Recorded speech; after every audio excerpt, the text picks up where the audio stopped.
आज से लगभग 150 वर्ष पहले बिना किसी उपकरण की सहायता से, बिना किसी जीपीएस के, एक ऐसे शख्स ने पूरे तिब्बत को नाप दिया था। नमस्कार दोस्तों, मैं भोपाल रोतेला स्वागत करता हूं आज के इस वीडियो में। हम ऐसे शख्सियत के बारे में बात कर रहे हैं जिन्होंने 19वीं शताब्दी में अंग्रेजों के लिए हिमालय के बहुत सारे क्षेत्रों की खोजबीन करी और उनके बारे में सही आंकड़ा उनको लाकर दिया। जी हाँ दोस्तों, हम बात कर रहे हैं पंडित नैन सिंह रावत के बारे में। पंडित नैन सिंह रावत का जन्म पिथौरागढ़ जनपद के मुनस्यारी तहसील के बिलम गांव में हुआ था, जिसको जोहार घाटी भी बोला जाता है। उनका जन्म 21 अक्टूबर 1830 को हुआ था। परिवार की आर्थिक स्थिति ठीक न होने के कारण पंडित नैन सिंह रावत अपने पिताजी के साथ पारंपरिक व्यवसाय में जुड़ गए। वो पारंपरिक व्यवसाय जो वर्षों से चला आ रहा था, जिसमें हिमालय के क्षेत्रों में पाए जाने वाला ऊन का सामान, क्योंकि वहाँ पर भेड़ें और याक पाले जाते थे, वो पहाड़ी क्षेत्रों से मैदानी क्षेत्रों की ओर आते थे, व्यापार होता था। और मैदानी क्षेत्रों से नमक है, तेल है, ऐसी चीजें जाती थी पहाड़ों की तरफ, क्योंकि पहले उस समय वस्तु से वस्तु का विनिमय हुआ करता था। उनके पिताजी को अपना व्यापार करने के लिए तिब्बत तक की ओर भी जाना पड़ता था। तिब्बत के कुछ हिस्सों में उनके पिताजी जाते थे और इसी का फायदा उठाते हुए पंडित नैन सिंह रावत भी तिब्बत में गए। उनके साथ व्यापार में उन्होंने सहायता करी और तिब्बत में जाने से उनको बहुत फायदा हुआ। एक तो उन्होंने तिब्बती भाषा सीख ली, जिसका बाद में उनको बहुत अच्छा लाभ मिला। बात तब की है जब भारतवर्ष अंग्रेजों का गुलाम था और अंग्रेजों ने भारत के कई हिस्सों में अपना साम्राज्य स्थापित कर दिया था और भारत के अधिकांश हिस्सों को अंग्रेजों ने एक्सप्लोर कर दिया था, यानी कि उनके बारे में जानकारी पूरी ले ली थी। मगर एक ऐसा क्षेत्र बचा हुआ था, जो क्षेत्र था हिमालयी क्षेत्र, क्योंकि हिमालय क्षेत्र में जाना बहुत टफ माना जाता है। वहाँ की भौगोलिक परिस्थितियाँ बहुत टफ होती हैं, हर कोई जा पाओ ऐसा संभव भी नहीं हो पाता, क्योंकि फिजिकल सर्कमस्टांसेस बहुत टफ होते हैं वहाँ पे।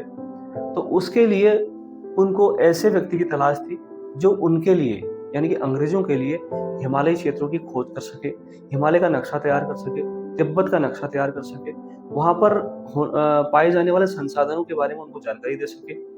ये सारी चीजें अंग्रेजों को इकट्ठा करनी थी।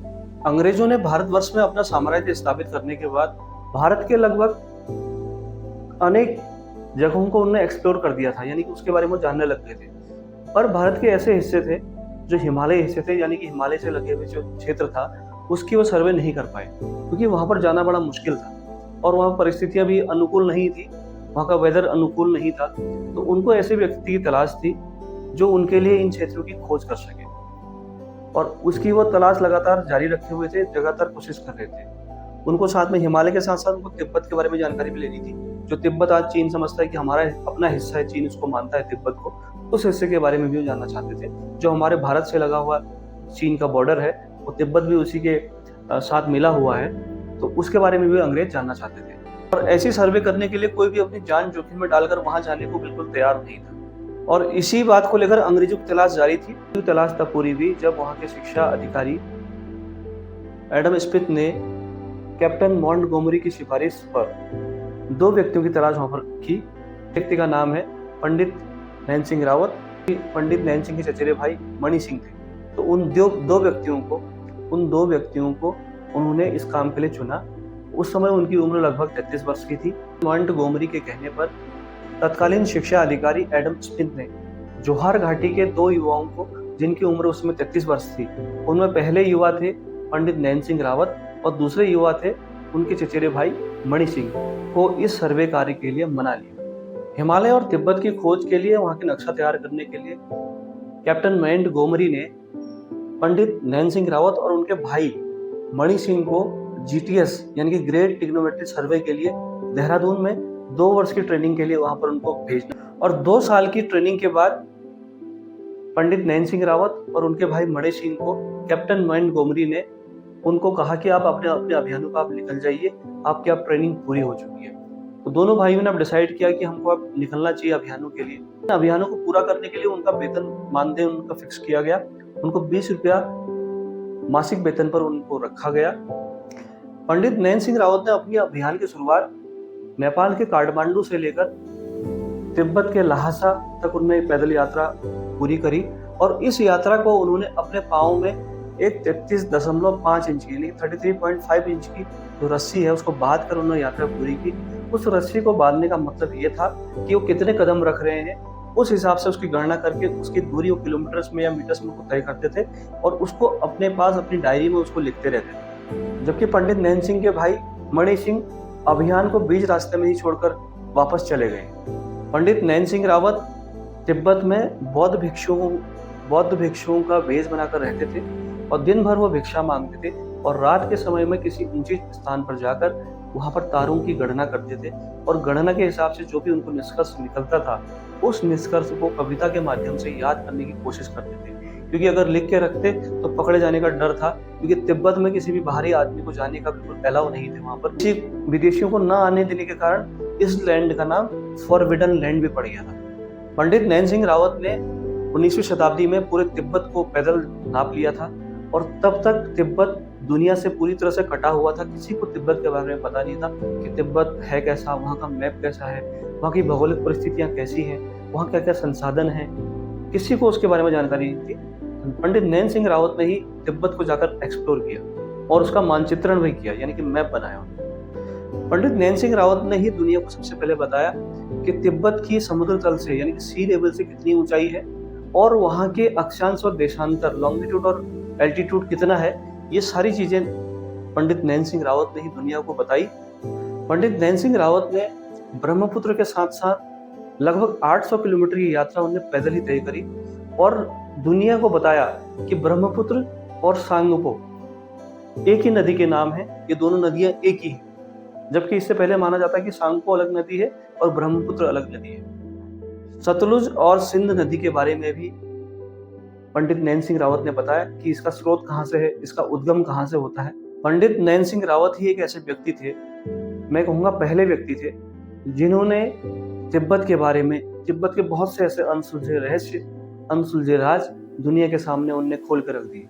इन्होंने अपनी समझदारी, अपनी वैज्ञानिक दक्षता के कारण तिब्बत का पूरा नक्शा तैयार करके दिया और ये नक्शा तैयार करना कोई आम बात नहीं थी।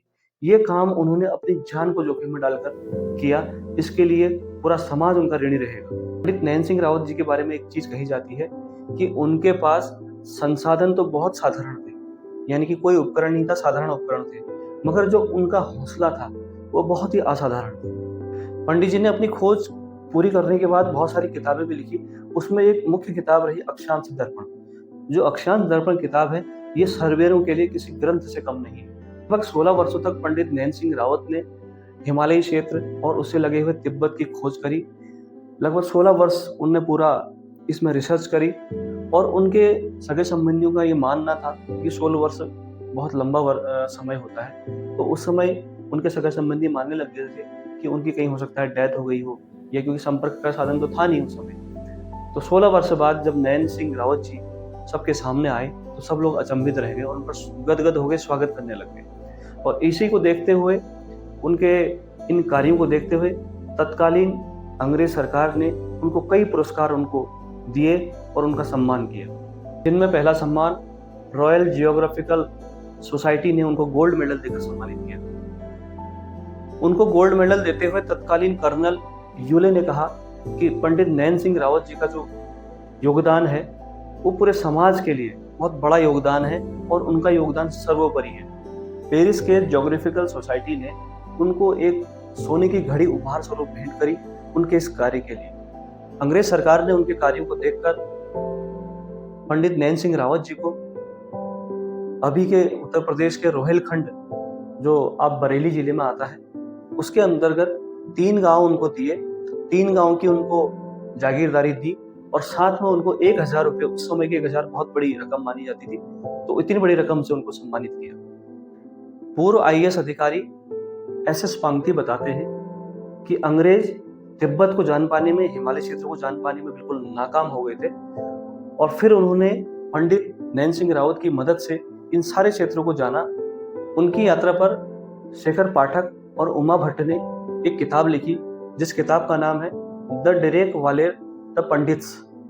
उस किताब में पंडित जी के कार्यों के बारे में विस्तार से वर्णन दिया गया है। पंडित जी के समाज को दिए गए इतने बड़े योगदान के लिए वर्तमान समय में भी बहुत बार उनके जयंती पर गूगल ने भी अपने डूडल यानी कि सर्च इंजन जो होता है डूडल को भी उनकी फोटो लगाकर सम्मानित किया।